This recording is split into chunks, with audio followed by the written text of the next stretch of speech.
رب اشرح لي صدري ويسر لي أمري واحلل عقدة من لساني يفقهوا قولي اللهم ثبتنا عند الموت بلا إله إلا الله اللهم اجعلنا من الذين آمنوا وعملوا الصالحات وتواصوا بالحق وتواصوا بالصبر آمين يا رب العالمين. Today's khutbah is about a very difficult subject to explain. It's about a concept that is at the heart of our relationship with Allah Azza wa Jal. Every one of us is a believer in Allah, and yet that faith of ours is in Allah is tested. It's not just about believing in the concept of one God or the concept of a God that deserves worship, but actually we have a deep, intimate relationship and a connection with Allah Azza wa Jal. وَلِلَّهِ الْمَثَلُ الْأَعْلَى. But the idea of a serious relationship first, let me just say a few things about that. There are people that you know in life that you have a connection with. Some of you are maybe alienated or separated from a close friend or maybe a family member. Many of us travel and move to different parts of the world, so you're not as connected to your uncle or your grandfather or whoever else. You know they exist. You have a relationship with them. You may even share a last name with them, but that does not mean you're intimately connected to them. You may not even have kept up with their life for the last 10, 15 years. Or 20 years, and you don't know all their kids' names. You don't know what their life struggles are like, none of it. Even though you're related, it's a very distant relationship. Once in a while, you go back and you catch up and all of that, but then other than that, you're not really connected. And then compare that to some other relationships you have that are daily, that you interact with daily, that you talk to on a daily basis, right? So in life, there are relationships that exist, but they're connected by a thread. They're not very strong. And then there are relationships that are pulling at us every single day. They impact us. They affect the way we think. They affect our emotions on a daily basis. Those are very strong and intimate relationships. It becomes like that when it comes to our relationship with Allah. Allah Azza wa Jal is, all of us believe in Him. All of us have a relationship with Him. But for some of us, it becomes just a concept. He's there. He's in the background. I know He's there. Even when we're praying, we're not really that connected to Him. And even if we are connected, we don't really understand what that connection, what that relationship really means. And what it's supposed to be is a very close, deep, intimate friendship. And a close, deep, intimate, relationship where all of our daily conversations, there's no conversation we have with anyone else a part of it is actually a conversation with Allah too. That's supposed to be a conversation with Allah also. One of the fundamental benefits of the 5 prayers is actually, and this is why the Fatiha is called a prayer itself. The Fatiha itself can be called a prayer, is because the Fatiha, part of it Allah speaks, and part of it we speak. Meaning we have a conversation with Allah. We're actually directly communicating with Allah. When Allah says, Alhamdulillahi Rabbil Alameen, Ar-Rahman Ar-Rahim, Maliki Yawmiddin, He's speaking. But when we say, Iyaka na'budu wa Iyaka nasta'een, and so on, we're speaking. So it's actually, when both parties are speaking, there's a conversation happening. And that's supposed to be when you have a close connection with someone, you talk to them every day. You talk to them multiple times a day. That's actually what the prayer is supposed to be. And that's literally where the word salah comes from sila, connection. So with that in mind, I want to share one dimension of that connection you and I are supposed to have with Allah, and how that's supposed to help. Allah created human beings in difficulty. And He created human beings in heavy burden. لَقَدْ خَلَقْنَا الْإِنسَانَ فِي كَبَدٍ. We certainly created the human being buried under heavy loads, exhaustive labor. Emotionally you're struggling, physically you're taxed, you're struggling, health-wise you may be struggling, financially you may be struggling, because of people you may be struggling. This life, Allah designed it to be difficult. Sometimes you look at other people and you say, they have it so much easier than I do. But you don't know what other difficulties Allah gave them that are invisible from you. Everyone has difficulties. Everyone has challenges. You would think, for example, that the Fir'aun had kingdom, empire. He had the world's largest army at the time. He had everything you could want. All the wealth you could want, all the power you could want, all the status you could want. He has everything. And how come he has everything and the believers have nothing? And yet Allah describes about him that he lived in a state of fear. وَنُرِيَ فِرْعَوْنَ وَهَامَانَ وَجُنُودَهُمَا مَا كَانُوا يَحْذَرُونَ. كَانُوا يَحْذَرُونَ. They used to live in a state of fear. He used to get nightmares at night. He couldn't find peace. Sometimes people have material things, but they don't have peace. Sometimes people have physical health, but they don't have mental health. They don't have emotional health. So all human beings were put in a state of struggle, and that's believers and non-believers. So the first, thing that I want to get across to all of you and remind myself of is because we are believers, that does not mean our problems disappear. It's not like because I'm a believer, I'm not going to be sad. Or because I'm a believer, I'm not going to experience anxiety. Or I'm not going to have family problems. Or I'm not going to have financial problems or health problems or whatever else. Belief, our faith in Allah, our relationship with Allah is not there to solve our problems. It's not there to get rid of the people in our life that are causing us trouble. That's not the purpose of our faith. If that was the case, then the prophets, ﷺ, who had the most close connection with Allah, would have had the easiest life. They would deserve, because they would make dua, all their problems would disappear. And if you study the prophets, the closest people to Allah, ﷺ, they have the hardest life. They have the toughest life. And the toughest life comes to them not even from some faraway enemies, it comes to them from their own families. So in other words, it comes to them from people they can't even escape. They're with them every day. They're with them their whole lives. And they can't escape those problems. So the idea that human beings are created and were placed in a situation where they're going to struggle, they're going to have to deal with very difficult circumstances, very difficult situations, and even people. They're going to have to deal with that, is part of life. And that has nothing to do with, if you had more Iman, you wouldn't have these problems. It doesn't work that way. As a matter of fact, the higher your Iman, people assume the higher your Iman, the problems are going to go away. No, the higher your Iman, something else. And that something else is what I hope to explain to you today. To put it as an image, Allah created us and He put us inside of a storm.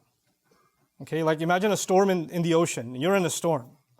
And the waves are turbulent and you've got your little boat, etc. And you're constantly worried about sinking. And you're worried about those who are sinking next to you.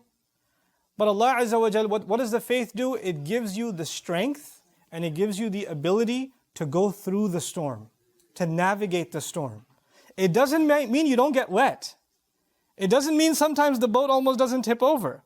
But you now have the ability to go through it and survive the storm. You see, that's the purpose of our faith. Is not to get rid of the problem, but to actually strengthen us so we can go through the problem. One of the most powerful examples of that, and actually before I get into that example, because really at the heart of all of this khutbah today is one phrase from one ayah from Surah Fussilat, and I'll get to that at the end. But for now, I want to give you an example. The two of the hardest burdens that human beings live with are fear and sadness.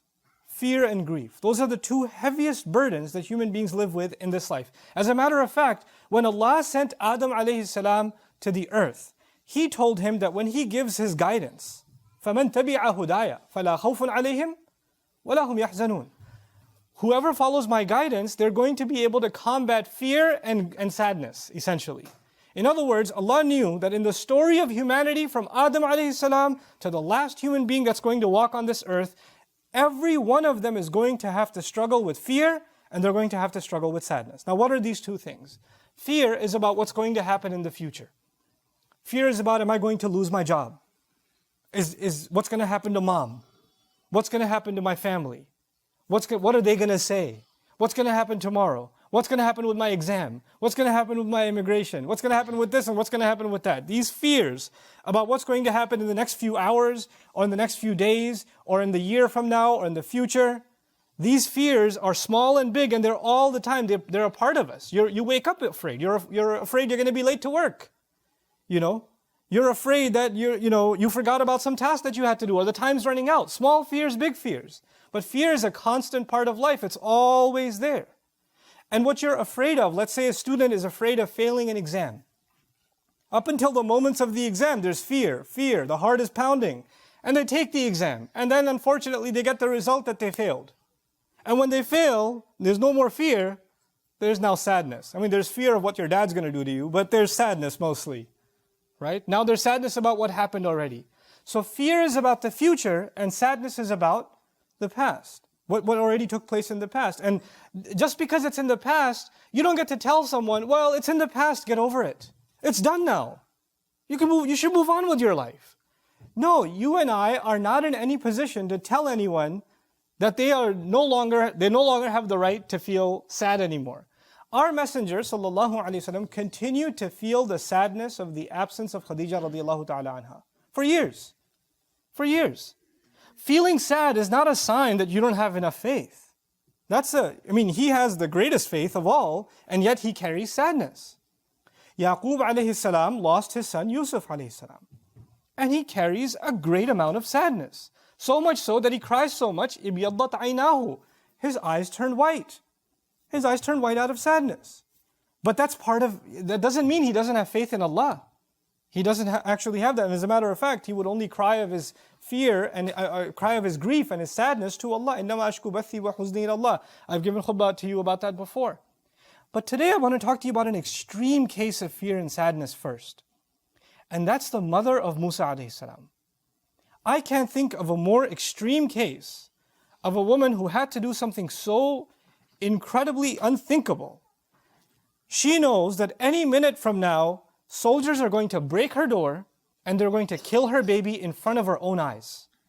For a mother to imagine the murder of her own newborn baby, unthinkable. And the only idea she had that Allah put in her is you need to put your child in a basket and put that basket, alqihi fil yam, throw it into the river. It's not even nicely, gently put it into the river. Ilqa is to throw. Now when you throw something in a river, the river is moving water. When you throw something in a river, it can flip. It's also the case that a basket may not necessarily float. It may get water inside. It may hit a rock. There are animals inside the water. There are all kinds of things. As a matter of fact, when I used to teach the story a long time ago, I used to give the example, when you see a child go even 2 feet near a swimming pool, not even the deep end, the shallow end, a mother will go crazy. She'll drop everything and push people out of the way and grab her baby. There are women that give their babies a bath, in the tub, and they put the water this little. And the baby's like, come on, no, too dangerous. This much is you'll drown. I can't even fit my head in. No, not going to let you. There's a fear. And this mother has to take her newborn. He can't even crawl yet. He can't even do that yet. And she has to throw this thing into the water. Can you imagine the kind of fear this woman has in her heart when she does that? And when she does that, she can't even look at it and can't even cry and scream, my baby, my baby. She can't do that. Because if she does that, the soldiers will know one survived. And they'll go after him and kill him. So she has to not even if she looks, she has to look from the side. And then this water is not standing still, it's moving. So this basket is slipping away from her sight to the point where she doesn't even know what happened to it. She has no idea what's happened to it. And now she's living with this incredible, overwhelming sadness. What have I just done? What's going to happen to my baby? And in those moments, Allah Azza wa Jal told her, لا تخافي ولا تحزني.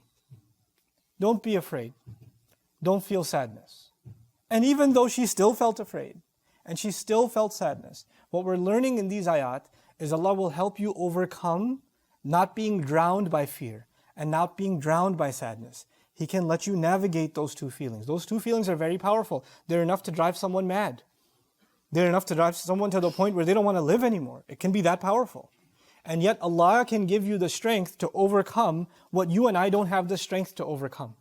This mother, like no other mother, could stand doing that and survive. So Allah says, وَأَصْبَحَ فُؤَادُ أُمِّ مُوسَى فَارِغًا. Musa's mother's heart was, you can think of the imagery as it was bleeding out. It was emptying out. It's like her heart was exploding. إِن كَادَتْ لَتُبْدِي بِهِ. She was on the verge of just screaming out, that's my baby, I want my baby back. She was on the very verge of it. She couldn't hold it in. لَوْلَا أَرَّبَطْنَا عَلَىٰ قَلْبِهَا.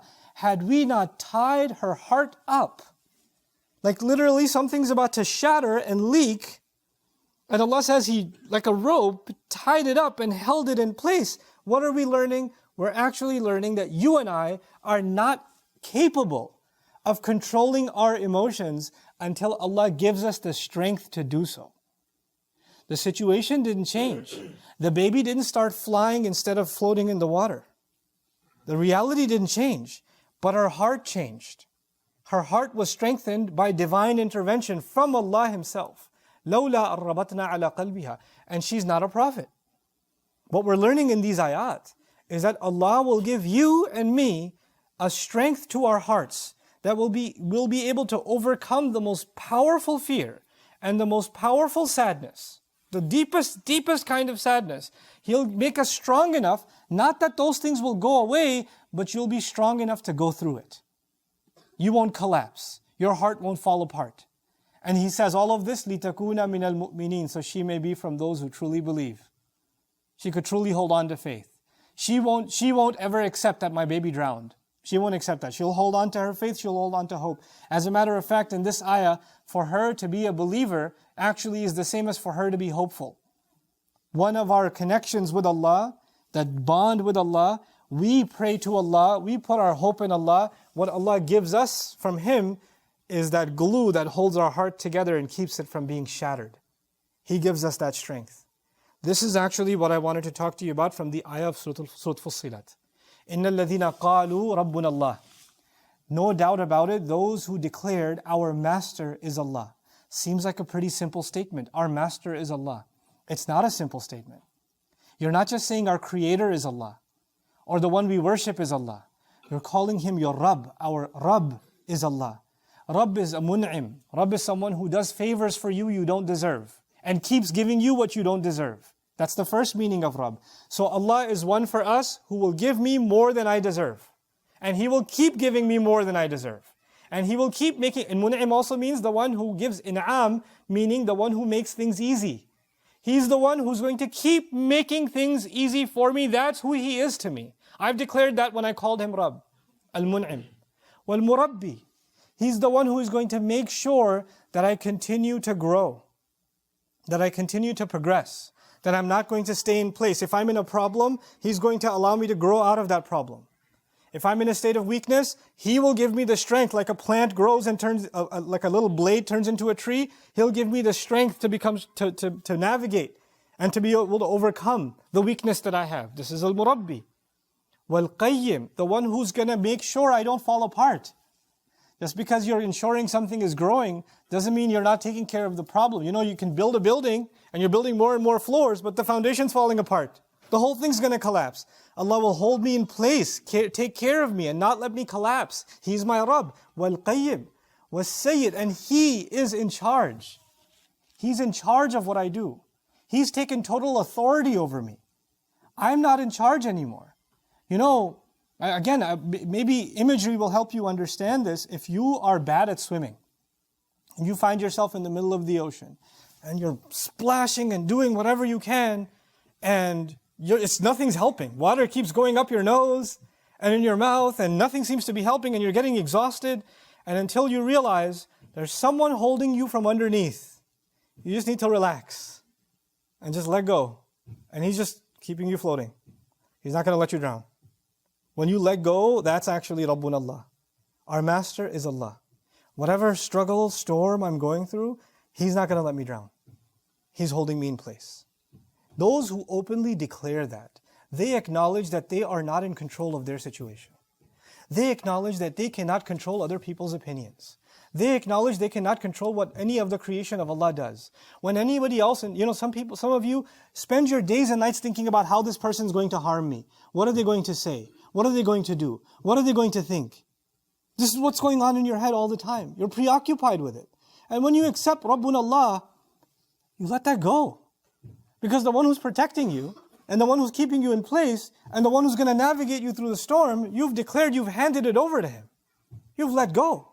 Rabbuna Allah. And that declaration is so powerful, it's a kind of freedom. There are so many of us who make so many decisions in our life. As a matter of fact, so many of our emotions in our life are controlled by other people. They're controlled by other people. How sad you are, how angry you are, how hurt you are. We're letting other people control how we feel. And when you really truly declare, my master is Allah, the power creation has over you disappears. Like they're just creations. They have no power when Allah doesn't give them that power. And when He strengthens your heart, then whatever they have to say and do bounces right off of you. And it doesn't hurt you anymore. Again, reality doesn't change. You change. You change. I'll give you another quick example of that. You know, there was a terrible slander that the ayat I was sharing with you previously, I'll come back to that series soon. The ayat I was sharing with you about the slander against Aisha radiallahu anha. Ayat came of the Quran. Ayat came of the Quran and she felt relieved. She felt relieved. But you know what? The hypocrites were still hypocrites. The filthy mouth was still a filthy mouth. People were still saying what they were saying. That didn't change. For the believers, they recognized it and they made tawbah and they changed. But for people who had dirt in their hearts, they didn't change. So the hurtful words and the hurtful slander and the hurtful accusations continued. As a matter of fact, they continue until this day. They continue until today. And yet she's relieved. Reality didn't change. Allah didn't send those ayat to silence everybody. Because that's not going to happen. Allah doesn't do things that way. They let them dig their grave. That's fine. Allah sent those ayat so those who believe can have strength. Their heart could be tied. Their heart could find peace. That's actually إِنَّ الَّذِينَ قَالُوا رَبُّنَا اللَّهِ. Then he says ثُمَّ اسْتَقَامُوا. They didn't just say our master is Allah. Then they lived a life of trying to stand up straight. They lived a life of holding on to Rabbuna Allah. Not letting anybody else pull them down. Not letting anybody else get control. Not letting anybody else become their owner. Not emotionally, not physically, not financially, not in terms of their temptations. They recognized Allah's supreme authority and control and care over them. And they reminded themselves of that over and over again. You know, istiqama in Arabic doesn't just mean to be straight. They use it for poetry. Istiqama shi'r, ittazana. أو أزال عوجه. Like when the poet used to write a poem, it didn't totally rhyme. So he would make adjustments to fix it until it's finally even. All the rhymes are even and all the lines are even, all the syllables line up. That's the idea of istiqama. In other words, you don't just say, my master is Allah and now you're perfect. No, you keep struggling to fix yourself. You find yourself leaning this way. A little too much fear in your life and you pull yourself together. And you don't let that fear overwhelm you. You find too much sadness in your life and you remind yourself of Allah and you hold on to Allah again and He pulls you back together again. The idea of holding on to Allah to overcome and to be able to navigate your grief and your sadness. Again, I remind you, as I said in the beginning, our faith in Allah will not get rid of our grief. And our faith in Allah will not get rid of our sadness and will not get rid of our fear. But it will make us strong enough to overcome them. Strong enough to go through them without breaking us. It is in those moments of fear and of sadness and of grief, that is when shaitan comes and wants you to let go of Allah. Because shaitan feeds you something else. Shaitan says, if Allah is so great, why are you upset? If Allah is so awesome, why did you have to go through all this sadness? Allah could have just gotten rid of your sadness. He could have created a situation where you had to experience no sadness. Why did you have to go through it? Why do you have to have these fears? Why do you deserve this anxiety? Let go of Allah. He's not doing anything for you. That's shaitan's most powerful opportunity in those moments. In those moments. And yet Allah here says, if you can not only declare that your master is Allah, but you can hold on to that deep inside you, not from someone else, for yourself. If you can do that, then what does He say? تَتَنَزَّلُ عَلَيْهِمُ الْمَلَائِكَةُ أَلَّا تَخَافُوا وَلَا تَحْزَنُوا وَأَبْشِرُوا بِالْجَنَّةِ. If people can live a life of doing that and holding on to Allah that way, then as they're dying, as they're leaving this world, people around them are crying. They can't even speak anymore. They're on their deathbed. And yet they can see what their relatives can't see. They can see angels come down. And angels are having a conversation with a person on their deathbed. And they're telling him or her, you don't have to fear anymore. There's no more fear at all, and there's no more sadness at all. Congratulations, you're going to heaven. وَأَبْشِرُوا بِالْجَنَّةِ الَّتِي كُنْتُمْ تُوعَدُونَ. And then they add something. This is at the end of their life. They're not even in their grave yet. They're not even in their grave yet, and yet they're being told you're going to heaven by angels. Everybody else is crying, they're the ones smiling inside. Everybody thinks, oh, this is so sad, this is such a tragedy, and this is the greatest moment of their life. This is the greatest moment because they lived that. They navigated that storm. When they're in that moment, what do the angels tell them? They tell them, نَحْنُ أَوْلِيَاؤُكُمْ فِي الْحَيَاةِ الدُّنْيَا وَفِي الْآخِرَةِ. We were your guardian angels, we were protecting you in this life, and we will also in the next life. Allah sent us a special security team just for you. When you were being overwhelmed and you held on to Allah, we became your security around your heart. When you were overwhelmed with grief and sadness and fear, we were the ones that Allah used to send for you. We were the ones that guarded you. We were the ones that shielded you from the whispers of the devil. We were there all along. They're introducing themselves to you. You're meeting them for the first time. They've known you your whole life. نَحْنُ أَوْلِيَاؤُكُمْ فِي الْحَيَاةِ الدُّنْيَا وَفِي الْآخِرَةِ Ya Rabb. That's the promise of Allah to those who hold on to Him. To those who can hold on to Him. Now, the last thing I want to share with you is, at the moment of death, we are alone. When you live a life, and you're about to part from this life, you don't take anybody with you. You're alone. Your questioning is alone. But remarkably in this ayah, everything is in the plural. قَالُوا رَبُّنَا اللَّهُ ثُمَّ اسْتَقَامُوا تَتَنَزَّلُ عَلَيْهِمْ أَلَّا تَخَافُوا وَلَا تَحْزَنُوا. Everything is plural. Don't be afraid, all of you. They said, our master is Allah. Why is the plural being used if one person's at their deathbed? The idea of a plural here is, you may have felt that you're the only one going through this. But centuries before you, a mother went through this when she was putting a baby in the water. And centuries before that, a man went through this when his father kicked him out of the house. And centuries before that, there are believers and prophets, good people, all across history and all across the world that you've never met, that you've never known, who've gone through exactly the same struggles you're going through in their own way, and they held on to Allah like you held on to Allah. And you're actually connected to them in this ayah. You're not alone. They may have died thousands of years ago, but you have a deep and intimate connection with them, just like you have a connection with Allah Azza wa Jal. With Allah you're connected by your du'as, and with them you're connected because of the same struggle that you're going through.